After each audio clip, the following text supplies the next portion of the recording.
आप में से कितने लोग हैं जो बहुत एक्साइटेड हैं आज के सेशन को लेकर के? तो अब मैं जैसे ही आपको नाम बताऊंगा उनका, जो हमारे आज के गेस्ट हैं, तो आपका जो एक्साइटमेंट लेवल है वो और बढ़ जाएगा। ये बताने से पहले कि गेस्ट कौन है, मैं आपको थोड़ा सा बताता हूं YouTube के बारे में। YouTube में क्या है कि पूरे वर्ल्ड की अगर बात करी जाए तो करोड़ों चैनल्स हैं जो अलग अलग जॉनर्स में हैं, अलग अलग कैटेगरीज में हैं। उसमें से दो बड़ी कैटेगरीज हैं, मोटिवेशन और एजुकेशन। पूरे वर्ल्ड में जो वर्ल्ड का नंबर 1 मोटिवेशन चैनल है वो मेरा है, और जो वर्ल्ड का नंबर 1 एजुकेशन चैनल है किसी इंडिपेंडेंट क्रिएटर का, वो उनका है, जो कि हमारे गेस्ट हैं। उनके 17 मिलियन से ज्यादा सब्सक्राइबर्स हैं। Please give an energetic and warm welcome to the one and only Khan sir.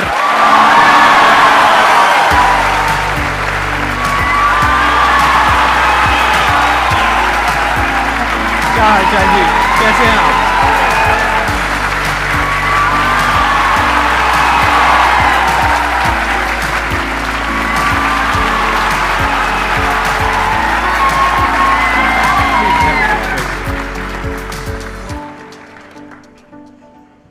इससे पहले कि ऑडियंस आपसे कुछ पूछे या इंटरेक्ट करे, मेरे माइंड में एक क्वेश्चन है आपके लिए जी।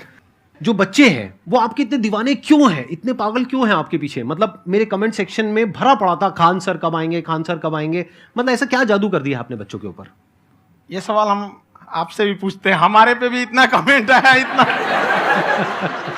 मेरे तो ऑफिस में लोग चले आए कि सर कब जा रहे हैं। अच्छा। क्योंकि हम लोग का तो एग्जैक्ट है, वही पढ़ाना है। हाँ। तो देखिए, हम लोग का मेन है कि बच्चों को जो जरूरत रहती है कि अगर लड़का पढ़ने आ रहा है ना, उसके मन में कोई डाउट ना रह जाए। हम उसको कहते हैं कि हम तुम्हें पढ़ा रहे हैं, दम है तो भूल के दिखाओ, याद करके नहीं।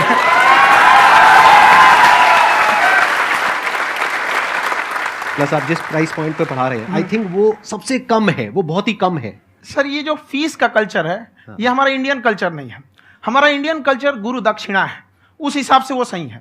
ऑक्सीजन जैसे जिंदगी के लिए जरूरी है, वैसे एजुकेशन जरूरी है। कोई ये नहीं कह सकता है कि पैसे की वजह से वो खान सर के यहाँ से लौट गया। क्या बात है।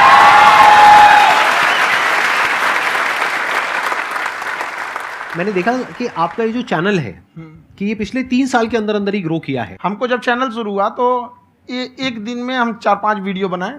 एक हमको कुछ आता, आज भी नहीं आता इतना, तो हम देख के कैमरा उमरा तो हम कंफ्यूज हो गए, बाप रे।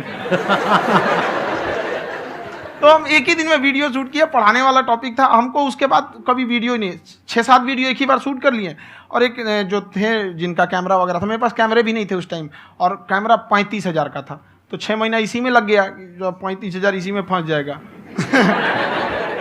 तो उनके कैमरे से शूट किए, उन्होंने कोई चार्ज लिया, उसके बाद हम छोड़ ही दिए। लॉकडाउन लगा, तब हम कहें आप कैसे पढ़ाएंगे, वो तो 1 दिन 2 दिन करते करते अचानक लंबा हो गया। तब हमको याद आया कि ओहो, मेरा एक चैनल भी है वहाँ पे। तो उस समय उस पर लगभग 30,000 सब्सक्राइबर हो चुके थे।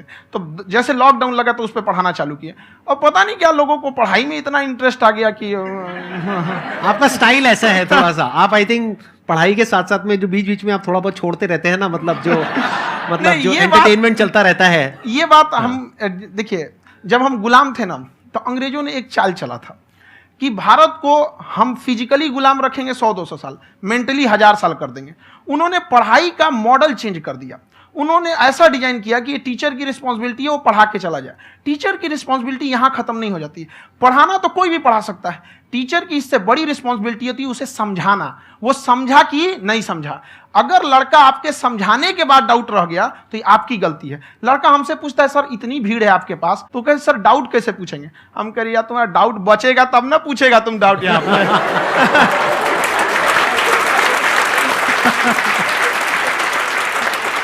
कॉन्फिडेंस नेक्स्ट लेवल है खान सर का, मानना पड़ेगा। और शायद यही वजह है इनकी जो ग्रोथ है उसका। किसी ने शायद सपने में भी नहीं सोचा होगा कि पिछले 2 साल के अंदर अंदर जो आपके चैनल की ग्रोथ हुई है, जैसे आप खुद ही बता रहे हैं कि लॉकडाउन के टाइम पे आपके 30,000 के करीब सब्सक्राइबर्स थे, आज की डेट में 17 मिलियन है। और मेरा एक क्वेश्चन और है, इससे पहले कि ऑडियंस में से आपसे कोई क्वेश्चन पूछे, कि कई बार आप ऐसे भी टॉपिक्स टच करते हैं जो थोड़े से कंट्रोवर्शियल हैं या थोड़े से सेंसिटिव हैं, जिसके ऊपर बात करने की हिम्मत आई थिंक बहुत ही कम लोगों में है। तो आपको कभी ये नहीं लगता है कि कहीं ज्यादा तो नहीं हो रहा है, इसको थोड़ा रोक देते हैं, थोड़ा कम कर देते हैं? क्योंकि कोई लाइन ही नहीं है वैसे तो बोलने को, तो आप कुछ भी बोल दो, कितना भी बोल दो। हुई है कंट्रोवर्सी बहुत बार। एक्चुअली बचपन से हमको फौज में जाना था, और फौज वालों के लिए ये सब मायने नहीं रखता। उसको करना है मतलब करना है, तुम सामने कुछ भी रहो, डजंट मैटर।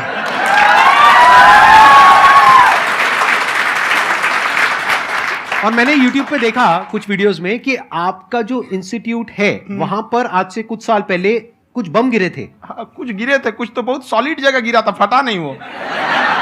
मतलब आपके आसपास। हाँ, बम को भी पता है कि टीचर की इज्जत किया जाता है। क्या बात है, क्या बात है।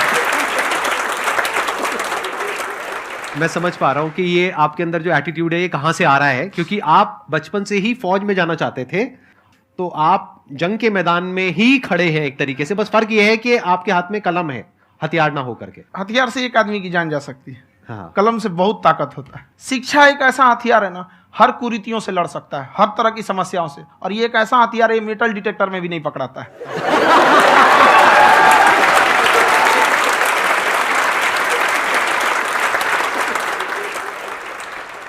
मेरा क्वेश्चन ये है कि अभी प्राइवेट ऑर्गेनाइजेशंस में पीटने का, पनिशमेंट का ये सिस्टम जो है खत्म हो गया है। हम आपके वीडियो में देखे हैं सर कि आप एक बड़ा सा रोल रखे रहते हैं, पुलिस है ना? वाला लाठी है वो, पुलिस वाला लाठी है, और स्टेज पे बुला के बच्चों को उसी से धुनाई शुरू कर देते हैं मस्त एकदम से, है ना?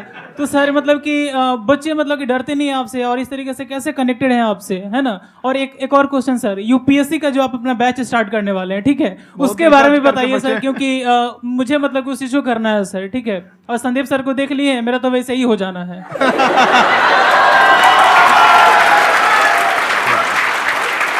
क्या हो जाना है? मेरा पूरा कंप्लीट करो। I'll be an IAS officer next year because I have seen you, sir. My day is like complete, sir. All the best. Thank you so much, sir. Thank you. पूरा बोला करो। Thank you. देखिए, लड़कों को जहां तक पीटने की बात है, जब पढ़ाने की बात आएगी तो उसको हम पूरे बेहतरीन ढंग से पढ़ाएंगे। लेकिन जब सजा देने की बात आएगी ना, तो वो भी बेहतरीन ढंग से होगा। ऐसा थोड़ी होगा कि बस एक ही चीज बेहतरीन ढंग से होगा। और डर का होना बहुत जरूरी है। ये डर भी अपने आप में एक मोटिवेशन है, क्योंकि जब आपके अंदर एक थोड़ा सा डर रहे ना, तो डर के भागिए मत। एक ऐसा डर जिसको आप लगे कि नहीं नहीं थोड़ा सा और करने की जरूरत है, फिर तो ये हम इसको क्रॉस कर जाएंगे यहाँ पर। तो लड़कों के अंदर ये डर बनाना भी जरूरी रहता है। और रही बात यूपीएससी वाले की, जो आपने बोला, बहुत सारे लड़के वेट कर रहे हैं यूपीएससी की, क्योंकि 2-2.5 लाख फीस सारे लोग एफोर्ड नहीं कर सकते। और हमारा वही रहता है, हम तो ज्यादातर हमारे स्टूडेंट देखेंगे तो किसी के रिक्शा वाला, सब्जी वाला, यही लोग, इनको तो 2.5 लाख रुपया, इनके पास पूरी संपत्ति नहीं होती है, फीस कहाँ से भरेंगे वहां पे, उसके बाद रहेंगे कहाँ से? तो ऑल ओवर इंडिया से, कश्मीर से कन्याकुमारी तक, गरीब से गरीब भी लड़का उसको पढ़ सकता है। यही कुछ 1000 रुपये मंथली, 12-14 हजार साल का पड़ेगा, खत्म हो जाएगा इतना में।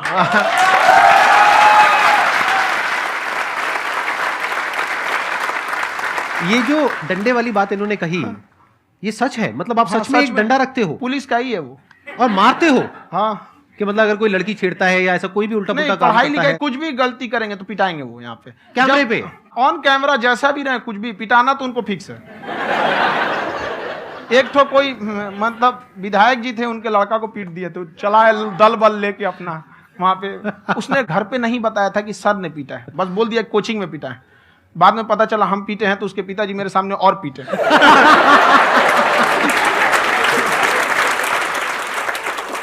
सर आपका सबसे बड़ा डर क्या है, आप दोनों का? फौजी को डरे नहीं लगता है, बाकी अब सर से पूछिए। आज के सेशन से पहले कोई डर नहीं था, लेकिन अब मुझे इनकी डंडे वाली कहानियां सुन करके डर लग रहा है कि कहीं मैंने गलती से कुछ बोल दिया अरे ऐसा और नहीं। इन्होंने कहीं पीछे कुछ रखा हुआ है, और यही आ करके अगर इन्होंने मेरी पिटाई कर दी तो बहुत बुरा हो जाएगा। तो इसलिए हमको थोड़ा डर लग रहा है।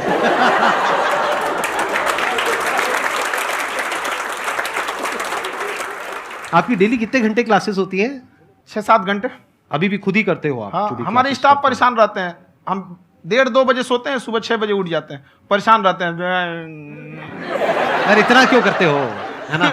कभी तो उनको भी साथ साथ लगना पड़ता है ना? उनको साथ साथ लगना पड़ता है। हम जग गए तो कोई सोया थोड़ी रहेगा, परेशान रह, दिन में सोते ही नहीं है वो बेचारा, कहीं कहीं जाके सोते रहता है। तो हम सीट बांध दिए कि भाई तुम इस समय सो जाना, तुम इधर सो जाना। आपकी शादी हो गई या नहीं हुई अभी? मेरी खुशहाली देख के आप आइडिया लगा सकते हैं।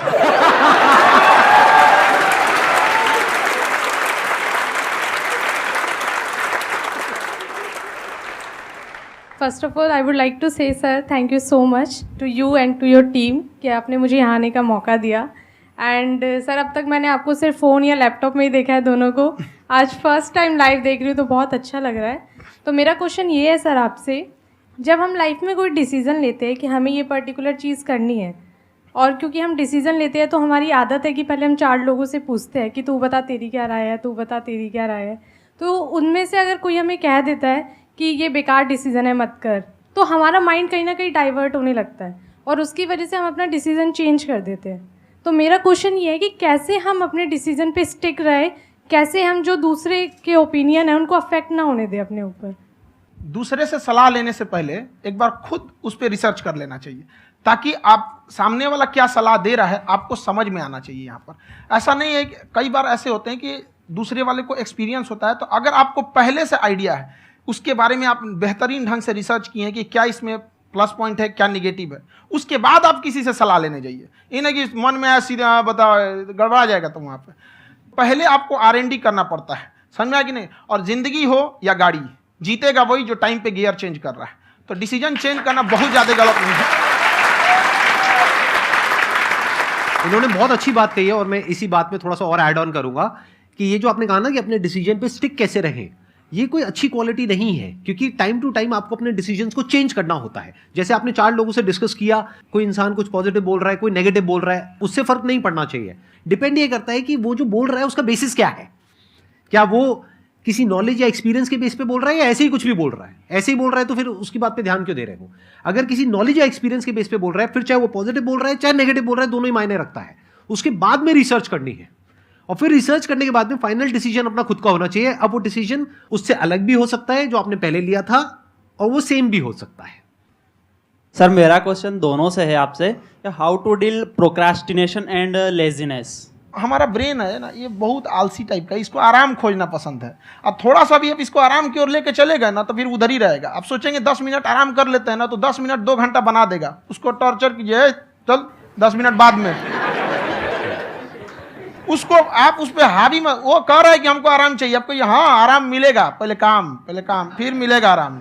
तो आप उसके हिसाब से मत चल। आपका मन कर रहा है थोड़ा सा देख लेते हैं, कोई नोटिफिकेशन आया, आप कोई काम कर रहे हैं, क्यों पहले काम कर लीजिए, बाद में देखिएगा ना नोटिफिकेशन। आप हावी मत होने दीजिए यहाँ पे। अगर आप 5 मिनट भी थोड़ा सा लूज पड़े ना, थोड़ा सा कमर सीधा कर लेते हैं, 2 घंटा बर्बाद कर दिया आपको। हावी मत होने दीजिएगा उसको अपने ऊपर। प्रोक्रेस्टिनेशन को तोड़ने का एक ही तरीका है, सबसे छोटे लेवल पे ले जा करके उस गोल को तोड़ दो। यानी वो गोल बहुत बड़ा है, उसको ब्रेक डाउन करो, उसके सबसे पहले स्टेप पे आ जाओ कि उसको अचीव करने का सबसे पहला स्टेप क्या है। जैसे गाड़ी चलाना सीखना है, उसका सबसे पहला स्टेप क्या है। अगर घर में कोई नहीं है सिखाने वाला या सिखाने वाली, तो बाहर जा करके जो गाड़ी का ड्राइविंग स्कूल है उधर जा करके पैसे दे दो। अब फंस गए ना तो फंसा दो अपने आप को। दिमाग ये लगाओ कि अपने आप को कैसे फंसाया जाए। जब हम फंस जाते हैं ना तो फिर हमको वो काम करना ही पड़ता है। Then there is no looking back. जब तक आप सोच रहे हो तब तक सोच रहे हो, उसको बोलते हैं पैरालिसिस ऑफ एनालिसिस, कि आप सोचते चले जा रहे हो अपने माइंड में, मैं ये करूंगा वो करूंगा वो करूंगा वो करूंगा, और प्रोक्रेस्टिनेट हो रहा है, वो चीज टलती चली जा रही है। तो उसको छोटे से छोटे लेवल पे ब्रेक डाउन करके उसको कर दो, दैट इज नंबर 1।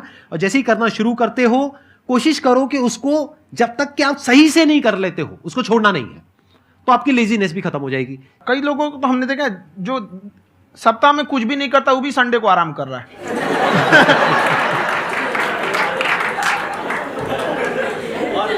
वैसे कहा भी जाता है कि अगर कोई काम आपको करवाना है ना, तो ऐसे किसी इंसान को दो जो बिजी है। हाँ। ऐसे आदमी को मत दो जो खाली है। ये परफेक्ट एग्जाम। किसी को भी आप देखिएगा जिसको आप कहते हैं कि मतलब थोड़ा ठीक ठाक आप समझते हैं कि नहीं ये बहुत आगे निकल, वो एक काम को खत्म करने के बाद कभी आराम नहीं करेगा। एक काम खत्म हुआ उसको लगेगा हाँ एक खत्म हो गया, अब दूसरा करना चाहिए। और वही जिसको देखिएगा एक खत्म हो गया और आराम करना चाहिए, कभी नहीं लाइफ में आखिरी सांस तक। सर यहाँ पे सब हिंदी में पूछते हैं, इंग्लिश में पूछते हैं, मैं भोजपुरी में पूछूं? जौन भाषा ठीक लगे तोने में पूछ दो। हाँ सर।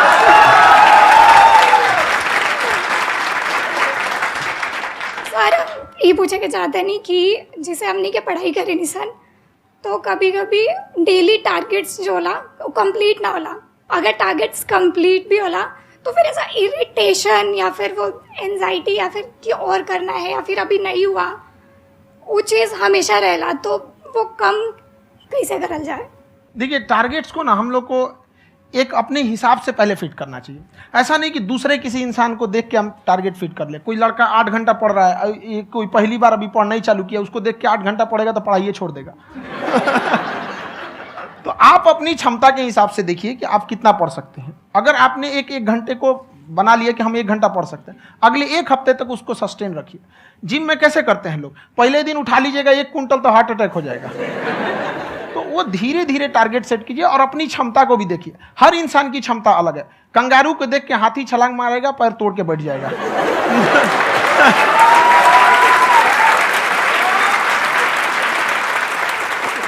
अब संदीप सर का मोटिवेशन देख के इसका मतलब क्या कि ट्रेन के आगे खड़ा हो जाएंगे, ढकेल देंगे तुमको। हालांकि ऐसा कर देते हैं, लेकिन ऐसा करिएगा लोग नहीं, क्षमता पता होना चाहिए। आपके अंदर एंजाइटी हो रही है कि मैंने कर तो लिया है। आप ये नहीं कह रहे कि मैंने कुछ भी नहीं किया है फिर मेरे को एंजाइटी हो रही है। आप ये कह रहे हो मैंने काफी कुछ कर लिया है फिर भी एंजाइटी हो रही है कि कहीं कुछ छूट तो नहीं गया है। तो बेसिकली आपको ये देखना है कि अगर आपके अंदर ये एंजाइटी हो रही है, that means you are a very good student. आप एक अच्छे स्टूडेंट हो। क्यों? क्योंकि बहुत सारे स्टूडेंट्स तो ऐसे हैं उनको पढ़ने के नाम से एंजाइटी होती है। तो आपको एंजाइटी हो रही है कि मैंने पढ़ लिया। दिन में मानो 8 घंटे का आपने टारगेट सेट किया और 6 घंटे पढ़ लिया, या मान लो 8 घंटे भी पढ़ लिया, फिर भी एंजाइटी हो रही है कि मैंने 10 घंटे नहीं पढ़ा। तो ये तो अच्छी क्वालिटी है ना, ये तो एक ब्रिलियंट स्टूडेंट की क्वालिटी है। क्योंकि एंजाइटी उसी को होती है जो केयर करता है, जिसको परवाह है, उसी की तो एंजाइटी होती है। जैसे माँ को अपने बच्चे की, जैसे एक माँ को अपने बच्चे के, जैसे एक माँ को अपने बच्चे को लेकर के एंजाइटी होती है। हंस लो मजाक उड़ा लो मेरा। कोई बात नहीं, एडिट कर देंगे इसको हम। हाँ।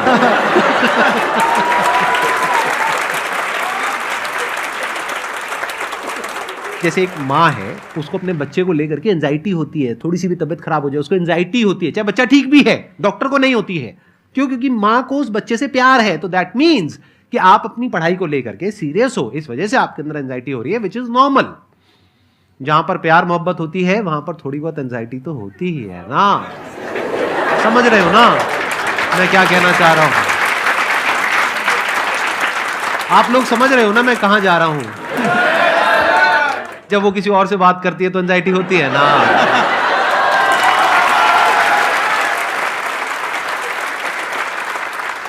सर, आपकी स्टोरी हमने सुनी थी, तो एक टाइम आया था जब आप गंगा किनारे जाके बैठ गए थे।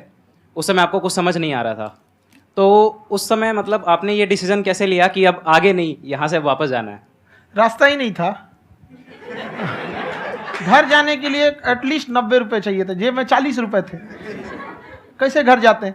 और हम गंगा के किनारे चुपचाप बैठे बैठे हम कहें कि अब बहुत टेंशन हो गया, अब घर जाना चाहिए। रूम पे, तो किराए के रूम पे ही आदमी सारे लोग रहते। गए वहाँ पे तो रूम लॉक हो गया था। तुम खटखटाए तो ऊपर से गुस्सा से बोले जो ऑनर थे, क्या टाइम हो गया है? तुम कहे 9-10 बज रहा होगा। घड़ी देखिए तो 2 बज रहा था रात का, 2-2:30 बज गया था। वहाँ टेंशन में आप, तो होता है कई बार ऐसा समय आएगा कि लगेगा जैसे अब कुछ नहीं हो सकता है। तो इससे घबराना नहीं है। कभी कभी गुच्छे की आखिरी चाबी भी ताला खोल देती है। जो बातें आपने बताई कि घर में प्रॉब्लम्स ये तो बहुत लोगों ने फेस करी। वहां पर आप अकेले नहीं है, बहुत लोगों ने ये प्रॉब्लम्स फेस करी, बहुत तरह की प्रॉब्लम्स देखी, बहुत तरह की स्ट्रगल्स देखी, लेकिन वो सब इतने कामयाब नहीं हो पाए जितने कि आप हुए। तो आपके अंदर ऐसा कुछ ना कुछ है जो औरों के अंदर नहीं है। तो वो मैं जानना चाह रहा हूं कि वो ऐसा क्या था जहां से कि आपका दिमाग यहां तक सोच पा रहा है कि मैं पूरे इंडिया में इतने बड़े लेवल का चेंज लेकर के आ सकता हूं, एजुकेशन फील्ड में रेवोल्यूशन लेकर के आ सकता हूं। ये सोचना ही बहुत लोगों के बस का नहीं है। मेरी एक खुद की थिंकिंग, अगर हमको कोई 100 रुपए किसी काम के लिए दिया, हम सबसे यही कहते हैं, तो हम कोशिश करते हैं उसे 200 का रिटर्न दे। अगर कोई हमसे 200 रुपया फीस दे रहा है, 250 दे रहा है, तो हम उसको ये कोशिश करते हैं कि तुम्हें ऐसा लगे कि नहीं भैया हमने 10-20 हज़ार का पढ़ लिया यहाँ पर। वो ईमानदारी से कभी कमी नहीं। और हमेशा अगर हम प्रॉमिस एक्स का करते हैं तो डिलीवर 4x करना चाहते हैं। ध्यान से सुनना और ध्यान से समझना इस फर्क को। अगर आप समझ पाए तो बहुत आगे जाओगे लाइफ में। एक वो होते हैं जो ये सोचते हैं कि हमें सब कुछ मिल जाए, हमें कुछ भी करना ना पड़े। दूसरी कैटेगरी होती है लोगों की जिनको जितना मिलता है उसमें भी चोरी चकारी करते हैं या कोशिश करते हैं कि उससे कम दे सामने वाले को जितना कि हमें मिल रहा है। तीसरी कैटेगरी होती है लोगों की, जो इनके जैसे लोग होते हैं। वो क्या करते हैं? वो ये सोचते हैं कि अगर मैंने किसी से 1 रुपए भी लिया, देखा जाए तो 200-250 रुपए कुछ भी नहीं होता है, 200-250 रुपए अगर मैंने लिया तो कैसे उसको 400 रुपए की वैल्यू दूं। ये जो थिंकिंग है ना, यही एक फर्क होता है एक ऐसे इंसान में जो बहुत आगे निकल जाता है और उस इंसान में जो मीडियोकर रह जाता है। आप अपने आप को अपने आप के ऊपर समय दीजिए, उसको डेवलप कीजिए। जब आप अपने आप के ऊपर खर्च करते हैं तो आने वाले समय में लोग गूगल पे आपको सर्च करते हैं। क्या बात है सर, ये आपने अभी बनाया है या ये कोई पुराना आपका वो है? बनते रहता है इसे, फ्लो में बन जाता है। आपके अंदर ना सर एक कवि छुपा हुआ है कहीं ना कहीं जो बाहर आना चाहता है। कभी ना कभी आपने सोचा होगा कुछ कभी कभी देखिए, एक चीज है, संगत का बहुत अच्छा असर पड़ता है। ये चीज को हमेशा, संगति का मतलब लोग हल्के में ले लेते हैं। संगति का मतलब होता है संग संग गति। तो अच्छे लोग के साथ रहेंगे तो संग संग अच्छी गति होती जाएगी, खराब में रहेंगे तो ये भी होता है। बट अपने आप को थोड़ा सोचना चाहिए कि हम केवल जी के मर जाएं इसके लिए नहीं आए हैं। लोग कहते हैं कि सर नाम क्यों नहीं बताते अपना। हमारी एक ही सोच है कि जाने के बाद इस दुनिया से हमको मतलब एक चीज देना चाहते हैं स्टूडेंट्स को, कि वो याद करें कि इस पैसे की भाग दौड़ की दुनिया में हर कोई दोनों हाथ से लूटने में लगा है, खाली हाथ जाने के लिए ये सबको लगा है। तो हर कोई को ये सोचना चाहिए कि था कोई इंसान जो इतने कम फीस में इतनी शिक्षा जो महंगी थी, जो कमाने का रास्ता था, उसको भी एकदम कंपटीशन इतना कर दिया कि अब लोगों को अपनी फीस बढ़ाने में डर लगता है कि अरे यार, लड़का कमेंट करता है कि खान सर इतना ले रहे हैं, आप बहुत बड़ा टीचर हो गए।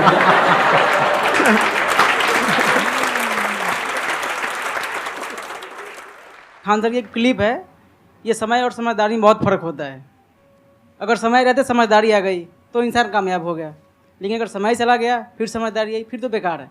तो सर मतलब कुछ आपको ऐसी चीज़ लाना चाहिए जो मतलब बच्चों जो तैयार हो रहे हैं उनको ये चीज़ें मतलब एंड टाइम पे दिखे। समझ रहे हैं आप मेरी बात? नहीं समझ?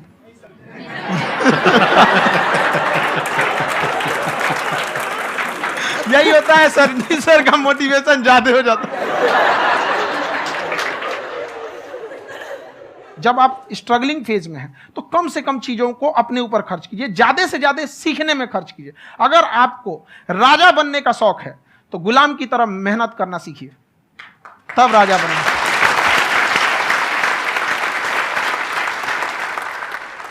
ये दुख, ये दर्द, ये सब तेरे अंदर है।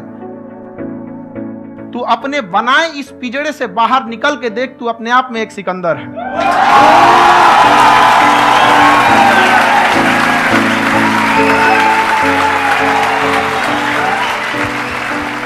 Thank you so much sir for coming. बहुत मजा आया मेरे को आपके साथ में इंटरेक्ट करके। आई एम श्योर आप लोगों को भी बहुत मजा आया होगा।